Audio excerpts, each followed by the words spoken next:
I'm 73 years old, and I'm about to tell you something that might make you uncomfortable. Everything you think you know about marriage, about commitment, about being a good partner, it's probably wrong. And the worst part? The people who should have told you this, they either don't know themselves or they're too afraid to say it out loud. I spent 52 years of my life getting it completely backward. I thought I was doing everything right. I was the provider, the rock, the responsible one. But at 68 years old, I discovered my wife of 42 years was having an affair. And you know what the real gut punch was? She was right to do it. Let me explain what happened. Because if you're married, if you're in a relationship, if you think you're doing everything right because you show up and pay the bills, you need to hear this. It was a Tuesday evening. I remember because I had just closed a major deal at work, the kind of deal that would secure my legacy at the firm. I came home later than usual, maybe 9:30, and the house was dark except for the kitchen light. My wife, Sandra, was sitting at the kitchen table, just sitting there, and she looked at me with this expression I'd never seen before. Not angry, not sad, just done. She said, "I need to tell you something." And then she told me about Michael, a man from her book club. They'd been seeing each other for 8 months. 8 months. And I'm standing there in my $1,500 suit, briefcase still in my hand, and my first thought, I swear to you, my first thought, was about what people at the country club would say. Not about her, not about us, about my reputation.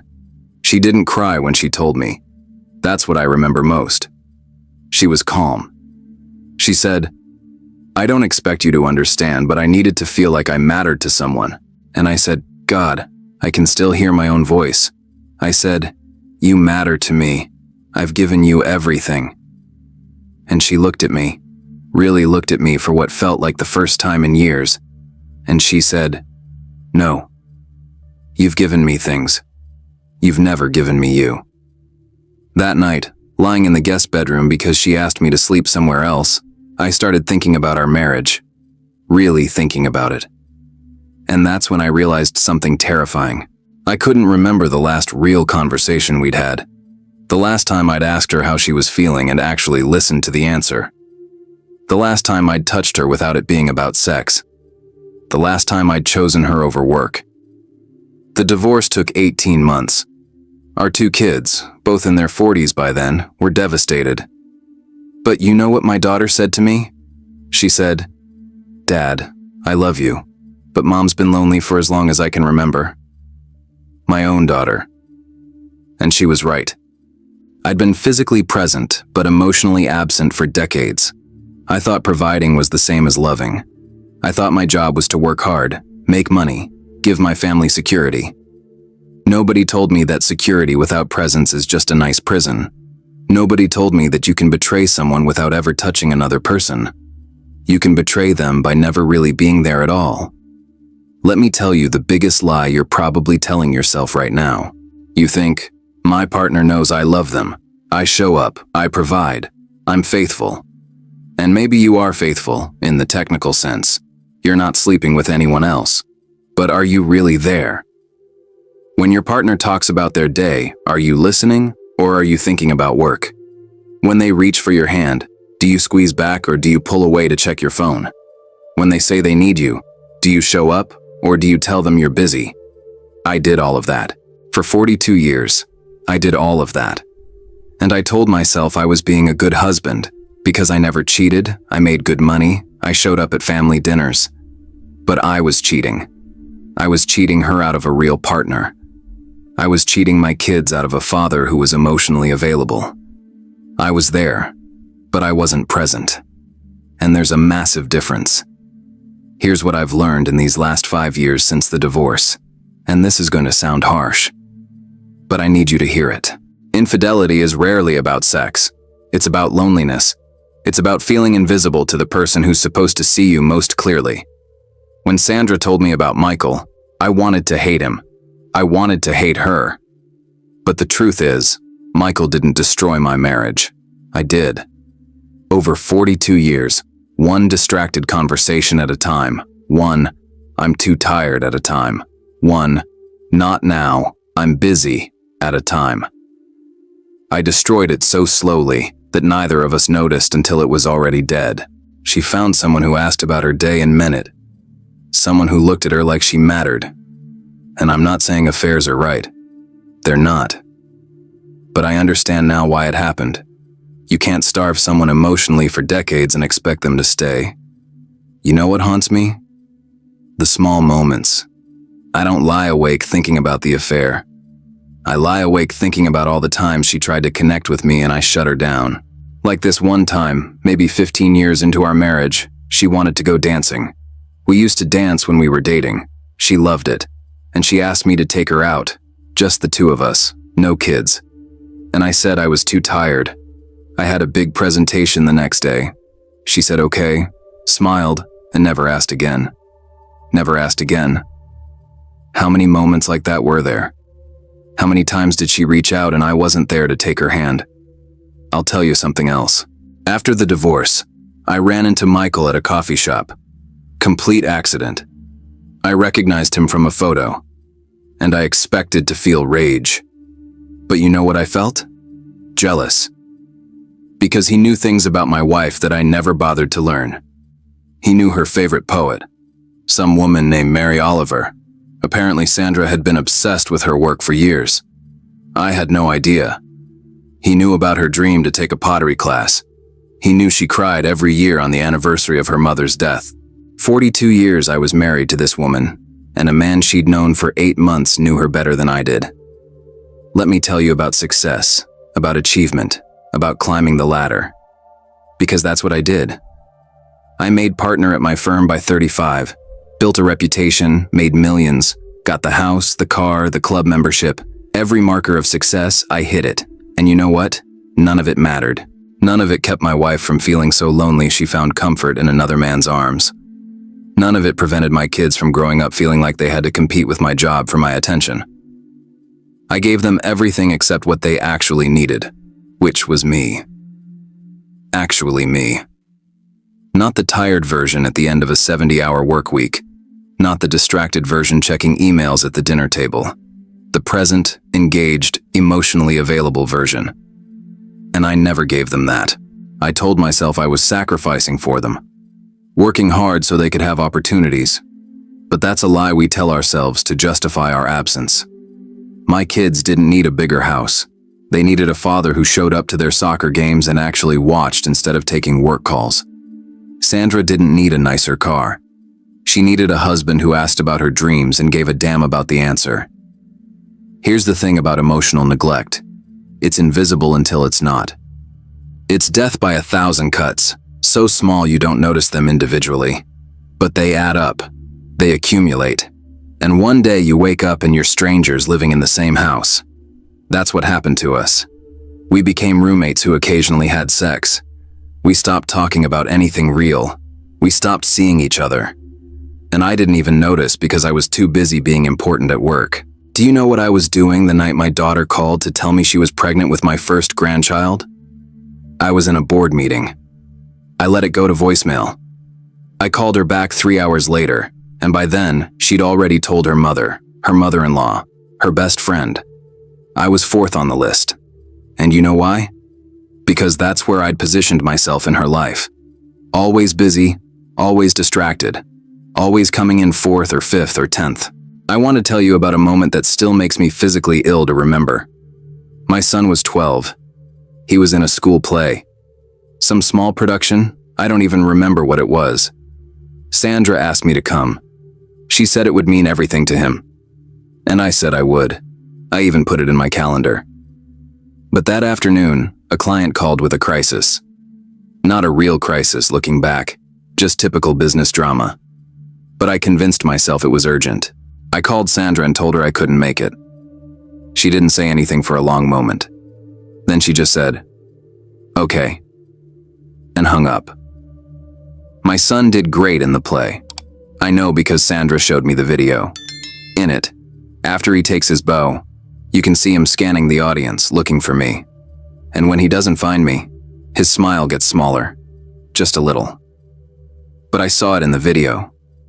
And that moment, that small moment of disappointment on my 12-year-old son's face, is burned into my brain. He's 43 now. We've talked about it. He says he doesn't remember, but I do. I remember every single time I chose work over them. Let me ask you something, and I want you to answer honestly. When's the last time you had a real conversation with your partner? Not about logistics, not about bills or schedules or what's for dinner. A real conversation about feelings, dreams, fears, hopes. When's the last time you asked them what they need from you and actually listened to the answer? When's the last time you put your phone down, turned off the TV, and just looked at them? Really looked at them? Because here's what I've learned. People don't leave relationships because of one big thing. They leave because of 1,000 small absences. Every time you choose your phone over their face. Every time you say, without listening. Every time you're too tired or too busy or too distracted. It adds up. And one day, they're gone. Maybe physically, like Sandra left me. Or emotionally, which is even worse, because then you're living with a ghost. After the divorce, I went to therapy. First time in my life, my therapist asked me why I thought Sandra had the affair, and I gave him all the surface reasons. Midlife crisis, maybe. She was bored. She wanted excitement, and he looked at me and said, "Do you think maybe she just wanted to feel like she mattered to someone?" And I got defensive. I said, "She mattered to me." And he said, "When's the last time you showed her that?" And I couldn't answer. I literally could not think of a single specific moment where I demonstrated that she mattered. Not in years, maybe not in decades. I'd been operating on autopilot, assuming that staying married was the same as being in a marriage. It's not. Marriage is a verb, not a noun. It's something you do every single day, not a box you check once and forget about. You know what the worst part is? I had so many chances to fix it. So many moments where Sandra tried to tell me she was lonely. Like this one time, maybe 5 years before the affair, we were lying in bed and she said, "I feel like I don't know you anymore." And I should have heard that as the emergency it was. Instead, I said something dismissive like, "Don't be dramatic. We've been married 37 years. And I rolled over and went to sleep. She was literally telling me our marriage was dying, and I called it drama. Or the time she suggested we see a couples therapist. This was maybe 3 years before the affair, and I said we didn't need therapy because we didn't fight that much. I thought the absence of conflict meant everything was fine. I didn't understand that the absence of conflict often means the absence of engagement. Dead relationships don't fight. They just exist in parallel, two people living separate lives under the same roof. Here's something nobody tells you about affairs, about betrayal. The anger doesn't last as long as you'd think. After a few months, I wasn't angry at Sandra anymore. I was angry at myself, because she didn't wake up one day and decide to betray 42 years. She woke up one day after 42 years of feeling invisible and decided she deserved to be seen. And I can't fault her for that. I really can't. If I'd spent 42 years pouring my heart into someone who never looked up from their phone long enough to notice, I might have done the same thing. The affair wasn't the betrayal. The betrayal was me being physically present, but emotionally absent for 4 decades. The affair was just the symptom of a disease I'd spent years cultivating. I'm 73 years old now. Sandra and I have been divorced for 5 years. We're civil. We see each other at family gatherings. She's still with Michael. They got married last year. And you know what? He's good to her. I can see it. He looks at her the way I should have been looking at her all along, like she's the most interesting person in the room. At my grandson's birthday party a few months ago, I watched them together. He was listening to her tell some story, and his whole body was turned toward her. His phone was in his pocket. His attention was completely on her, and she was glowing in a way I hadn't seen in years when we were together. And I felt happy for her, and gutted for myself. Because that could have been us. That should have been us. Let me tell you what actually matters because I wasted 52 years getting it wrong.